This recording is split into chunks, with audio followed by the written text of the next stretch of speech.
pag-abi-abi ug pagtagad sa balaang espiritu. Kapitulo 1. Ang kalapati mi kanaog, ang pag-abot sa balaang espiritu. Ang kalibutan hawang ug walay itsura.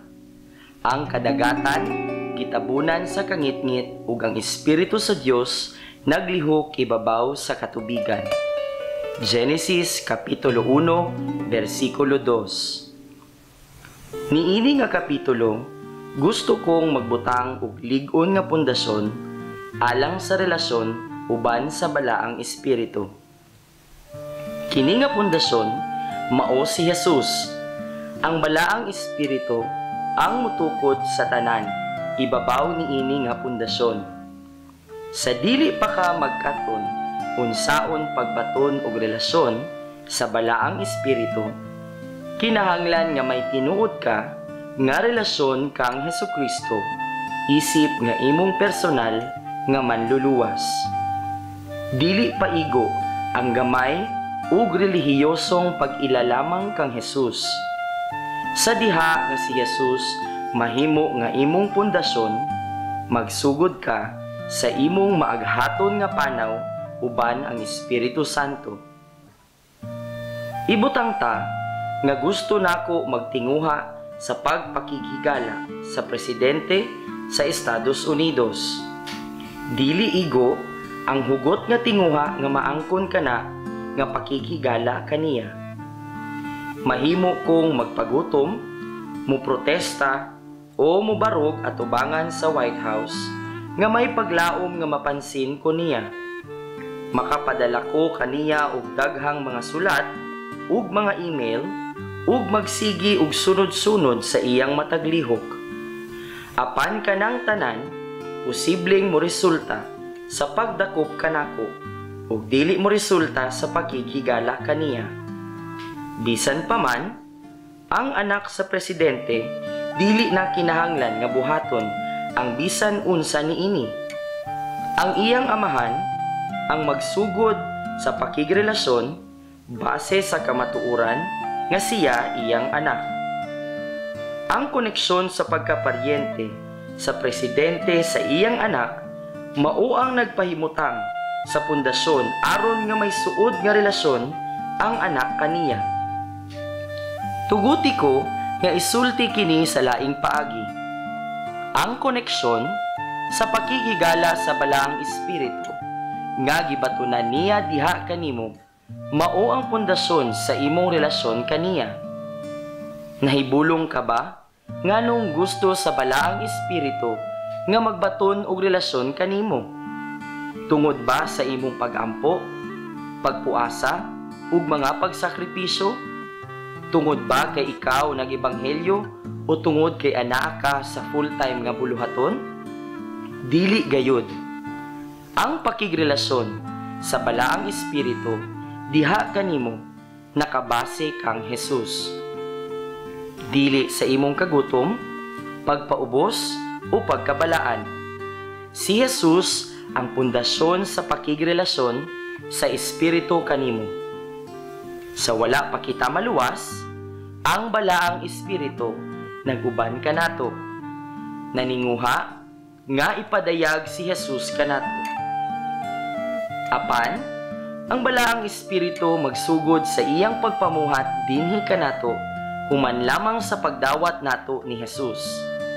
Mianhi siya aron sa pagpuyo sa atong kinasuluran, aron sa pagpalambo sa Dios nung kinaiya. Ginahimo kita niya nga mas mahisama kang Jesus ug nagatudlo kanato sa mga dalan sa matarong nga pagkinabuhi. Oo, kining tanan nagsugod kang Jesus, ang kahayag, ang pulong sa Dios. Ang espiritu wala pagihatag, tungod si Jesus wala pa mahimaya. Sa panahon ni Jesus, sa panahon sa kasaulugan sa mga tabernakulo, usa ka pari ang magdala og bulawan nga sudlanan ngadto sa linaw sa Siloam, sayo matagbuntag ug punon kini sa tinaw nga tubig gikan sa tubod. Iya kining ibalik sa altar uban sa mga tingog sa malipayong singgit sa pagdayig ug pagdayig gikan sa mga tawo. Ang panon sa katawhan maglitok og espesyal nga pag-ampo gikan sa basahon sa mga salmo, samtang ang limpyo nga tubig gibubo sa kasadpan nga bahin sa halaran.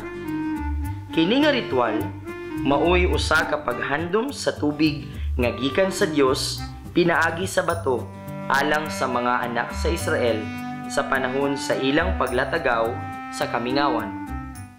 Ang makapaikag kay kini nga ritual sublion sulod lamang sa 7 ka adlaw apan dili himuon sa ikawalong adlaw nga mao ang katapusang adlaw sa pista. Sa katapusang adlaw sa kasaulugan mao ang adlaw nga si Jesus misinggit. Kung adunay bisan kinsa giuhaw, umari siya kanako ug moinom. Juan kapitulo 7 bersikulo 37 hangtod 38.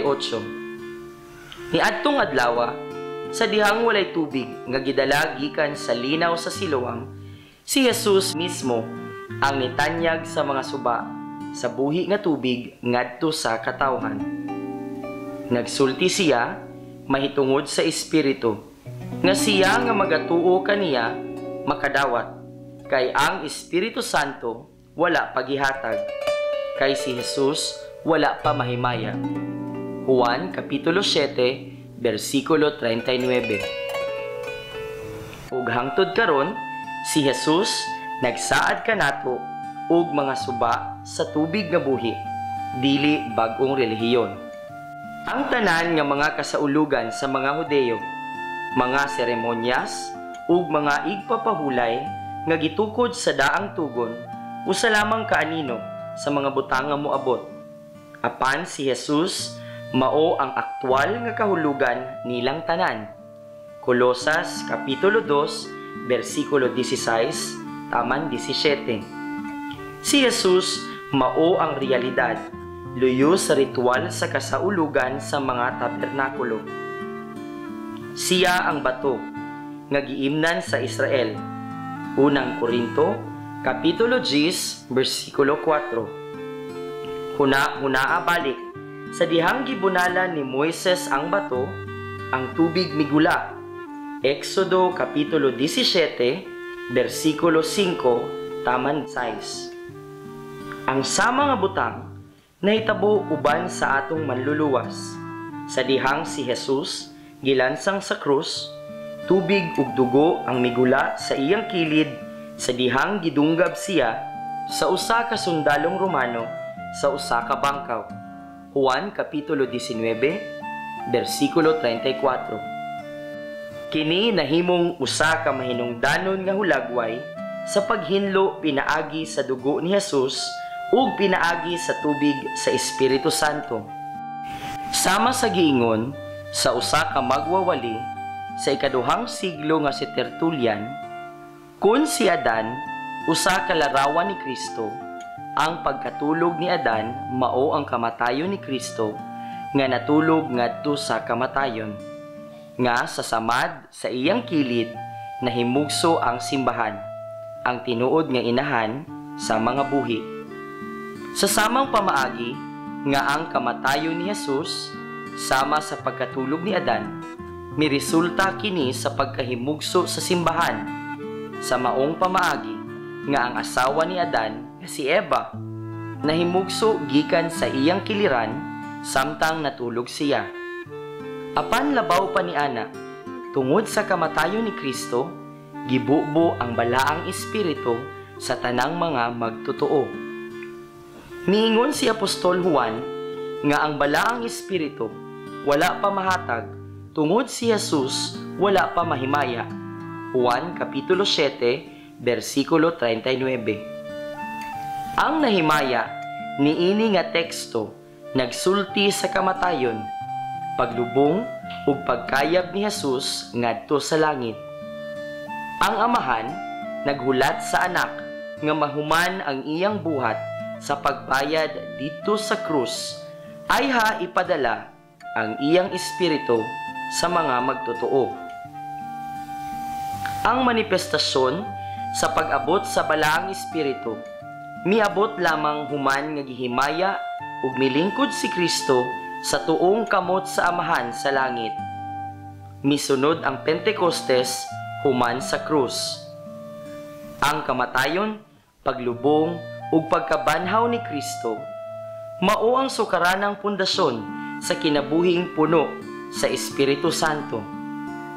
Ang matag usa nga gustong maglakaw sa kahingpitan sa balaang espiritu kinahanglan nga magtukod ibabaw sa pundasyon sa pagkahimaya ni Jesus. Nakahinumdum ko nga miapil ako sa usa ka retreat panahon sa tingtugnaw sa nasod sa Vietnam. Usa ka to sa mga panagtigom nga dili maayo ang pagsugod.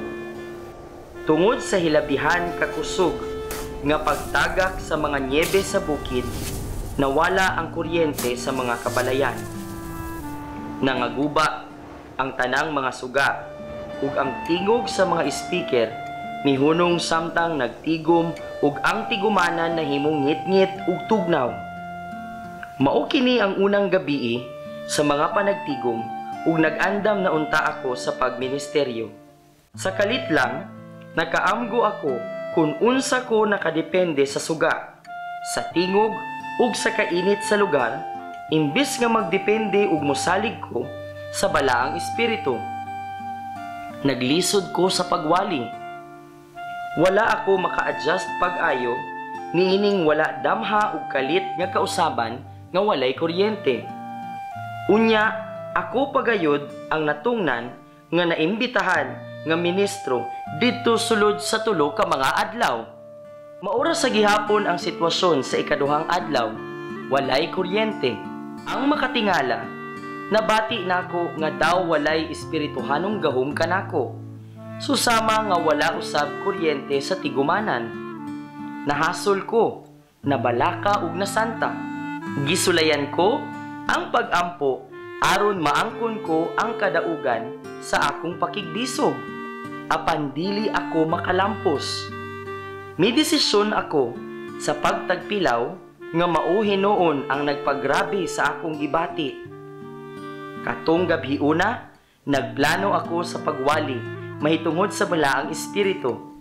Apan nabati ko nga hilabihan ako nga dili angayan sa paghisgot mahitungod niya. Tungod ang akong mga emosyon, gubot kaayo. Daw may ngit-ngit nga panganod nga mikunsad kanako, sukad pa sa milabay nga paninbahon. Wala lang nako nabati nga dili ko angayan sa paghisgot mahitungod sa balaang espiritu. Wala sab nako mabati ang kagana sa pagwali. Samtang nagdayig, gamit ang usa lamang ka mikropono nga konektado sa usa ka speaker nga gipadagan lamang sa usa ka generator, kini nga pagpadayag niigo kanako.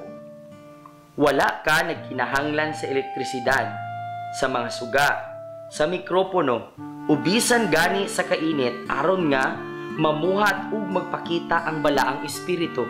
Ang imong gikinahanglan lamang mao ang krus. Kinahanglan nga mahimaya si Jesus. Ang imong gihimaya karon mao ang imong mga emosyon, ang imong pag-ampo ug ang imong pagtagpilaw. Diha-diha ako dayon giusab ang direksyon sa akong atensyon gikan sa mga problema ngadto sa paghimaya sa gahom ni Jesus. Akong gikuha ang pagtutok sa akong kaugalingon ug gibalhin nako ang akong atensyon ngadto kang Jesus. Ug gipahinumdum ko ang akong kaugalingon nga ang tanang mga anghel ug mga lumulupyo sa kalangitan nagaawit takos ang karnero. Pinadayag Kapitulo 5, versikulo 11 hangtod 12. Nausab ang tanan sa akong kinasuluran ug mitubo ang pagtuo. Nagsugod ang pagdagayday sa suba sa buhing tubig gikan sa sulod sa akong espiritu. Dili kini emosyon, suba kini. Dili usab kini usa ka butang nga akong gisulayan pagtrabaho o pagmugna. Sa wala pa ako mubarog, aron sa pagwali, mibalik ang kuryente. Apan wala ko na igsapayan. Tungod karon, mas labaw ang akong pagsalig sa balaang espiritu sa sulod kanako kaysa sa suga sa sulod sa tigumanan. Gamhanang namuhat ang Ginoo sa maong panagtigom. Kini nga pagtulunan ang mitatak sa akong kinabuhi ni adtong gabhiuna. Tutok sa krus kung gusto ka makasinati sa pagbubo sa balaang espiritu. Sa pagkatinuod, ang balaang espiritu dili mo kunsad kanato tungod sa atong pagkaangayan. Apan ni adtong mga tawo nga muila sa katakos ni Hesukristo ug muhimaya kaniya lamang. Minahal kong higala, ang espiritu magpakita sa iyang kaugalingon sa dihang mahimaya si Jesus. Kung gusto ka mahiduol ug mapuno sa balaang espiritu, himayaa si Kristo. Tuguti nga ang iyang gibuhat sa Kalbaryo ang mahimong labaw nga butang sa imong hunahuna ug kalag. Kung imong gipakabililhon ang krus, musunod ang Pentecostes. Kung gusto ka makabaton ug kinabuhi nga puno sa espiritu, tukura ang imong kaugalingon sa lig-on nga pundasyon diha sa kamatayon, paglubong ug pagkabanhaw ni Jesus, ang kordero sa Dios. Usa ka altar, apan si Jesus ang sakripisyo nga magdani sa kalayo sa balaang espiritu.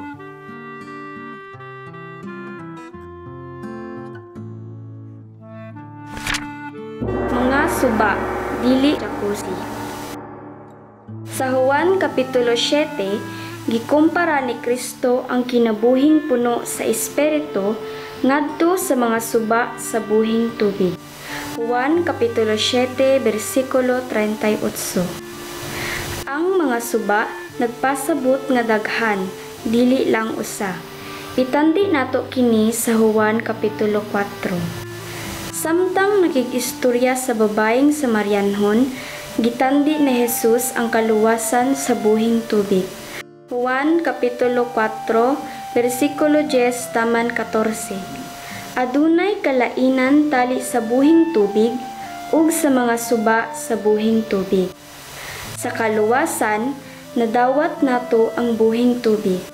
Apan sa dihang maglakaw kita sa balaang espiritu, aduna na kitay pamaagi ngadto sa abundansyang mga suba sa buhing tubig. Ang balaang espiritu mao ang tubig nga gikan sa langit. Gikan sa iyang kasing-kasing mudagayday ang mga suba sa buhing tubig. Juan Kapitulo 7, versikulo 38.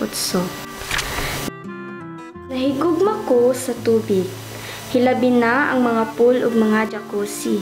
Usa sa akong pinakapaboritong buhaton aron pampawala sa kakapoy ang mulingkod sa init nga liguanan. Ang akong amahan adunay init nga liguanan ug sa diha nga mag-ulan og niebe, muuban ako sa akong mga kauban ug mulingkod sa init nga liguanan sa Makadyot. Dayon magligid-ligid sa yelo ug mubalik na usab sa init nga liguanan. Makalingaw kaayo kini ug makapawala sa kakapoy. Sa pagkatinuod, usa sa mga rason nga nagpamiyembro ako sa gym tungod kay ang akong giapilan nga gym sa miagi adunay sauna. Lawak nga may inalisngaw nga init nga hangin ug init na liguanan. Human sa usa kanindot nga pag-ehersisyo, ako dayong gasahan ang akong kaugalingon niadtong mga makapapahulay nako. Apan bisan pa o ganahan ko sa init nga liguanan, dili gihapon kini sama sa suba. May mga bula man kini, apan walay kinabuhi. Ang init nga tubig makawala sa kalaay, apan dili kini makasustinar sa kinabuhi. Init man kini, apan aduna usab kini mga kemikal. Nahibulong ako kung ikapilano nato gipulihan ng mga suba sa balaang espiritu sa jacuzzi sa unod. Ang timailan ni ining mga katapusang mga adlaw, sumala pa ni Apostol Pablo, mao nga adunay porma sa pagkadyusnon apan gisalikway ang gahom. Ikaduhang Timoteo, Kapitulo 3, versikulo 5. Kinahanglan nato bantayan ang atong mga kasing-kasing, aron dili kita mapahimutang o magpabilin sa relihiyosong porma o dagway lamang nga walay kahulugan. Ang dili pagbaton sa gahom sa balaang espiritu, nagpasabot nga walay abundansyang kinabuhi. Mao na ang init nga likuanan. Binuhat sa tawo, binuhat nga gikontrol sa tawo, ug sigurado nga makapawala sa kalaay ug makalingaw. Ang relihiyon nagbuhat og espirituhanong init nga liguanan. Apan si Jesus naghatag kanato sa mga suba sa buhing tubig. Ang tubig nga iyang ginahatag kanato makapawala sa atong kauhaw.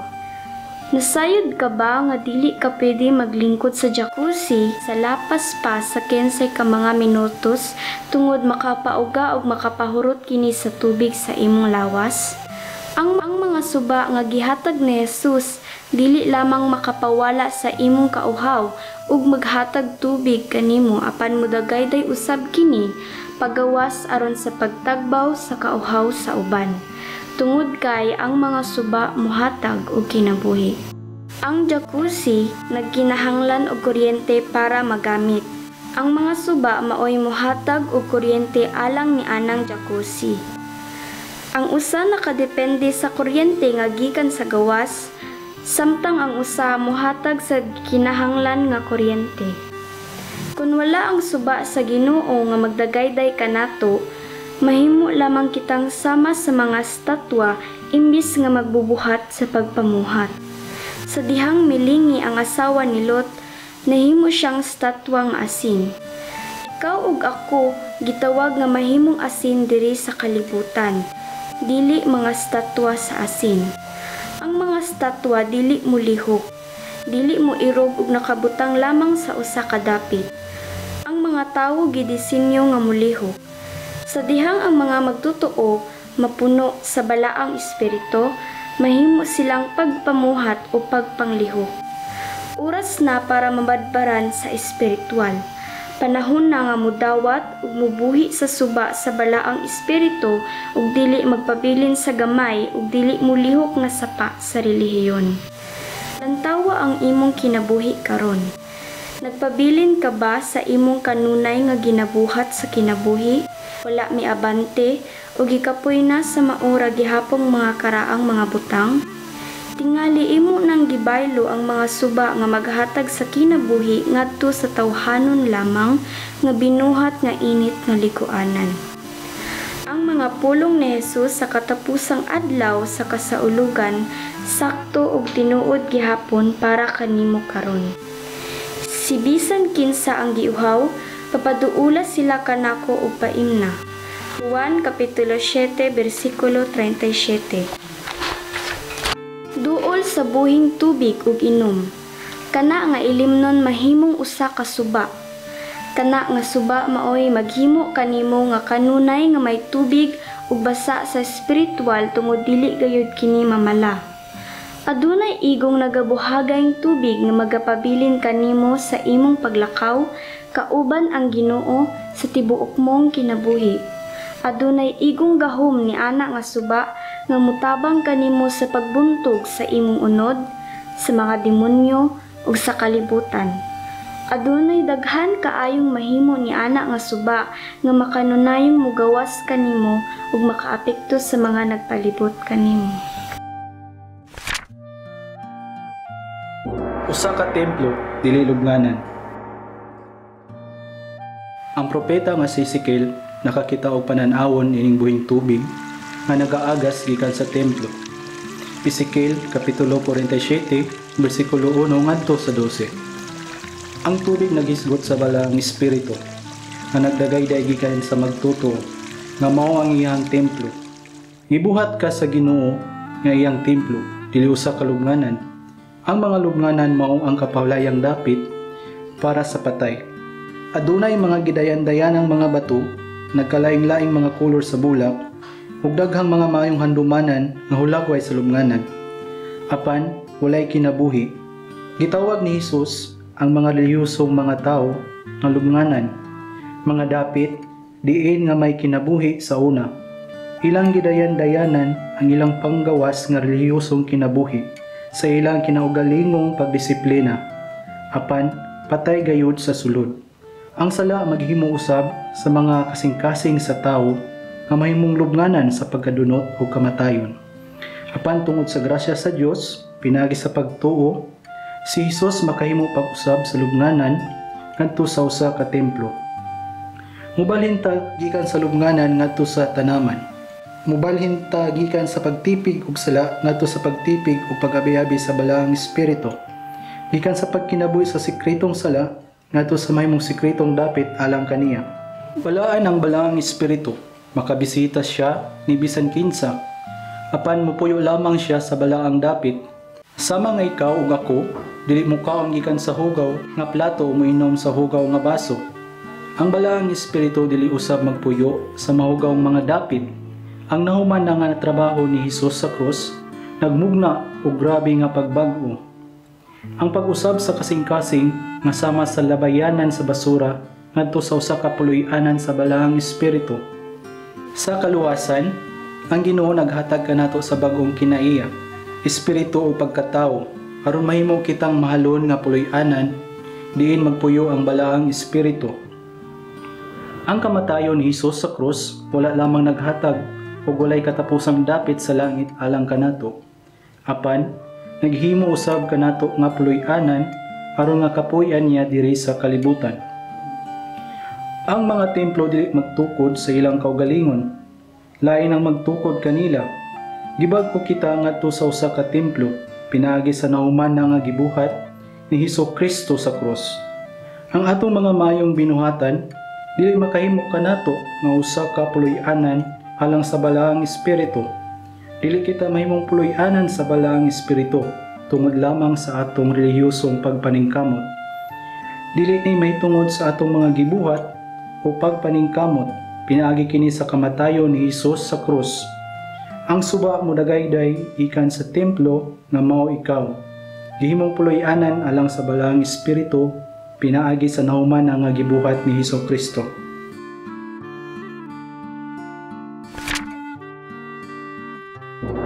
Ang kalapati mikunsad sa nating karnero. Ang upat ka ebanghilyo nag-record ug asoy sa balaang espiritu nga mikunsad ingon nga salampati ngadto kang Hesus sa iyang bautismo. Ang salampati nagrepresenta sa pagkaputli, pagkainosente ug pagkamalumo. Ang salampati usa ka matahom nga hulagway sa balaang espiritu. Si Leonard Ravenhill kas ang mingon, adunay siyam ka importanteng mga balahibo sa wala ug tuo nga mga pako sa salampati. Aduna usab siyam ka mga gasa sa balaang espiritu ug siyam ka bunga sa espiritu. Aduna usab 5 ka importanteng mga balahibo sa ikog sa salampati nga nagrepresenta sa 5 ka pilo nga mga gasa sa buluhaton nga mao ang apostoles, mga propeta, mga ebanghelista, mga pastor ug mga magtutudlo. Ang mga balahibo sa ikog sa salampati sama sa timon sa barko. Nagtabang sila sa balanse ug direksyon sa pagbiyahe. Sa samang pamaagi, mao ang 5 kapilo nga mga gasa sa buluhaton nga magdala og balanse sa lawas ni Kristo. Wow! Pagkanindot nga hulagway sa bililwala ang espiritu og sa iyang buluhaton. Sa dihang si Hesus gibautismohan sa suba, ang balaang espiritu sa porma sa usa ka salampati mikunsad kaniya. Nang gipadayag ni Juan nga magbubunyag nga nating karnero sa Dios. Niadtong adlaw ang salampati mikunsad sa karnero. Busa, kun walay karnero, wala ang salampati. Kun wala ang sakripisyo, walay kalayo. Kun wala ang krus, walay Pentecostes. Kun wala o dili mahimaya si Hesus, walay pagbuhi sa balaang espiritu.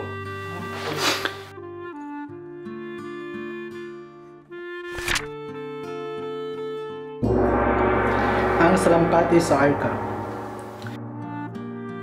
Ang unang higayon nga naisgutan ang salampati sa Biblia mao ang pagkahuman sa lunop sa dihang gibuhian ni Noe ang usa ka salampati gikan sa arka. Kini nga salampati mibiya sa arka sa tulo ka laing-laing higayon. Sa unang higayon, ang salampati mibalik sa arka kay wala man kini makakitag lugar nga kapahulayan. Naghisgot kini sa mga panahon sa daang tugon nga ang Espiritu Santo munha lamang sa pipila ka mga tao nga gihatagan og espesyal nga buluhaton apan wala siya magpuyo kanila. Ang ikaduhang higayon nga ang salampati milupad gikan sa arka, mibalik kini nga nagdala og dahon sa olibo. Kini naghisgot sa ebanghelyo nga gipahayag sa atong Ginoo ubos sa dihog sa balaang espiritu. Sa ikatulo nga higayon nga ang salampati mibiya sa arka, wala kini mobalik. Nagisgot kini sa pagbubo sa balaang espiritu sa simbahan sumala sa gitagna ni Propeta Joel. Joel Kapitulo 2, versikulo 28 ngadto sa 29 ug natuman sa adlaw sa Pentecostes. Atong tanawon pag-ayo kining salampati nagpuyo sa arka. Ang arka ang nagluwas kang Noe gikan sa baha sa paghukom sa Dios sa yuta ug sa tanang lumulupyo niini. Makasulti kita nga ang arka mao ang simbolo sa nahuman nga buhat ni Hesus. Hinimo sa kahoy sa mausab sa krus. Aduna kini usa ka pultahan, simbolo nga si Hesus ang bugtong ug nag-inusara nga pultahan ngadto sa kaluwasan. Aduna lamang kini usa ka bintana nga nagrepresentar sa pulong sa Ginoo. Sa sulod niini, usa lamang ka pamilya nagrepresenta sa simbahan. Ang salampati nagpuyo sulod sa arka. Sa mga ang balaang espiritu, nagpuyo niadtong nisalig ni Hesus alang sa ilang kaluwasan. Ang nahuman nga gibuhat ni Hesus sa krus, mao ang arka nga nagprotekta kanato gikan sa paghukom sa Ginoo. Sa mga ang salampati nagpuyo sa arka, mausab ang bililhon nga balaang espiritu. Nagpuyo niadtong nahimong matarong pinagi sa pagtuo ug dili pinagi sa buhat. Maingon nga ang salampati misulod sa arka, pinagi sa bintana. Mauusab ang balaang espiritu sa matang higayon nga atong ablihan ang pulong sa Dios. Kini mao ang bintana diin kita kinahanglan nga mulantaw sa kinabuhi. Ug mao kini ang bintana diin ang kahayag sa pagpadayag sa Dios moabot kanato. Ang espiritu sa Dios siya ang autor sa pulong sa Dios. Mudagayday nga gawas nun dinhi kanato ug sa tibok natong kinabuhi. Dili nako mahatagag igong kabugaton kini. Ang Espiritu Santo nagpuyo sa atong templo aron masinati ang pagbuhi sa balaang espiritu. Kinahanglan natong ugmaron kada adlaw ang mapadayunong pagpakigrelasyon kang Hesus. Mao kini ang labing mahinungdanong relasyon nato diri sa kalibutan.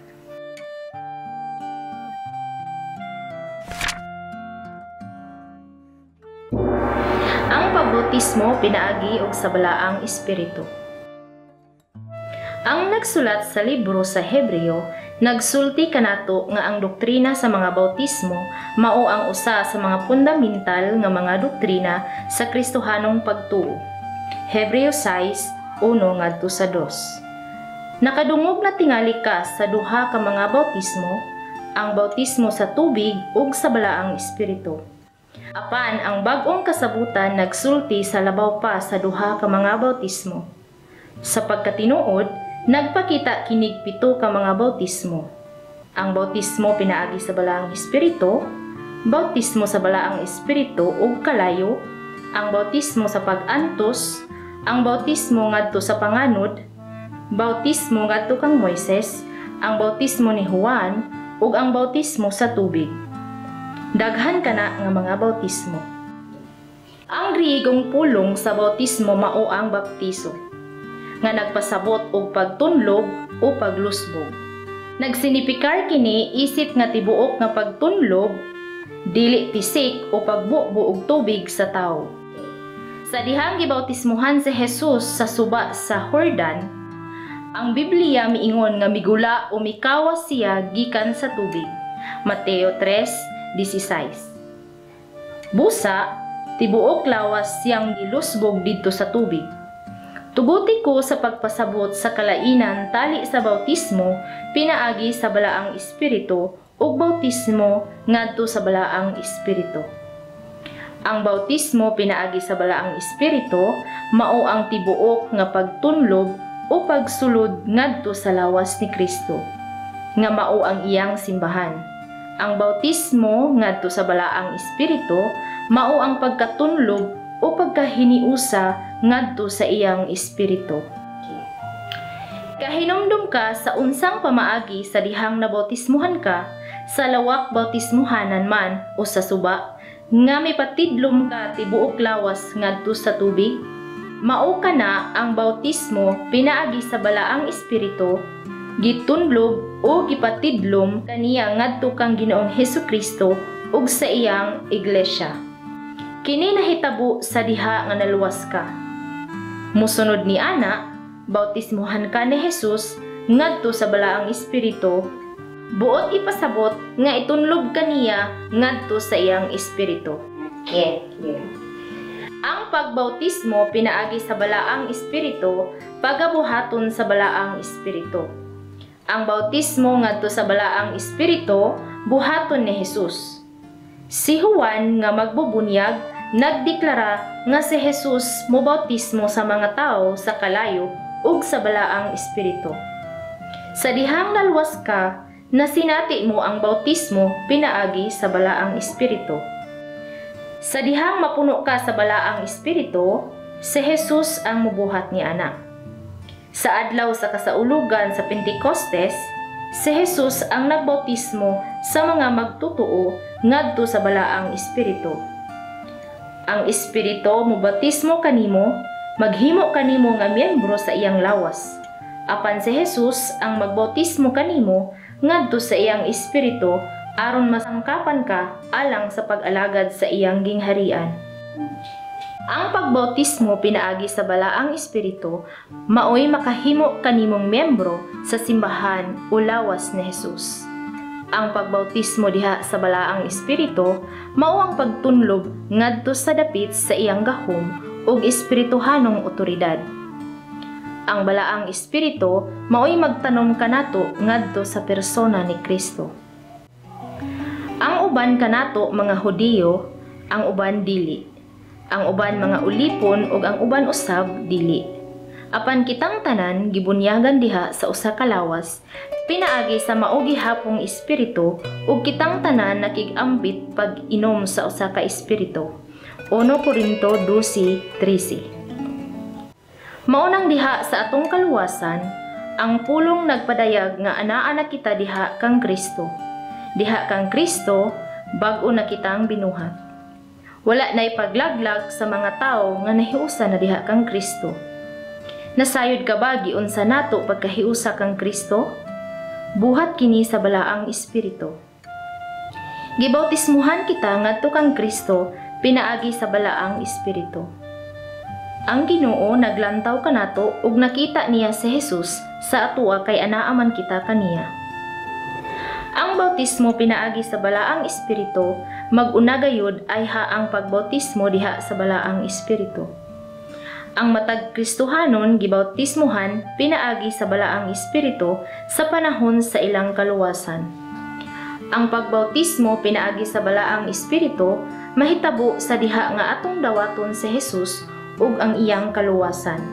Nianang panahona, ang balaang espiritu maoy magbuhat sa milagro sa pagtanom kanato ngadto kang Jesus.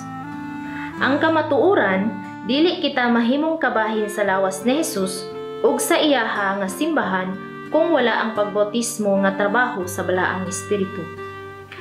Ang pagbautismo pinaagi sa balaang espiritu dili lamang mahitungod sa pagsulti sa lahi nga pinulungan o gahom, apan mahitungod kini sa paghulom ngadto kang Jesus diha sa iyang lawas nga mao iyang simbahan.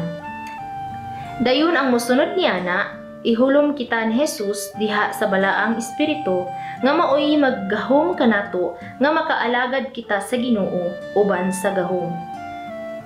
Ang pagbautismo diha sa balaang espiritu, si Jesus ang magbuhat ni ana nga mao ang magbubunyag. Sa sunod nga kapitulo, Atong tan-aw na ang usa sa labing wala masabti nga hilisgutan alang sa daghang mga Kristiyano, ang konbiksyon sa balaang espiritu. Aron sa pagpalambo ug usa ka relasyon uban sa balaang espiritu, dapat masabtan nimo ang kamatuoran mahitungod sa konbiksyon sa balaang espiritu.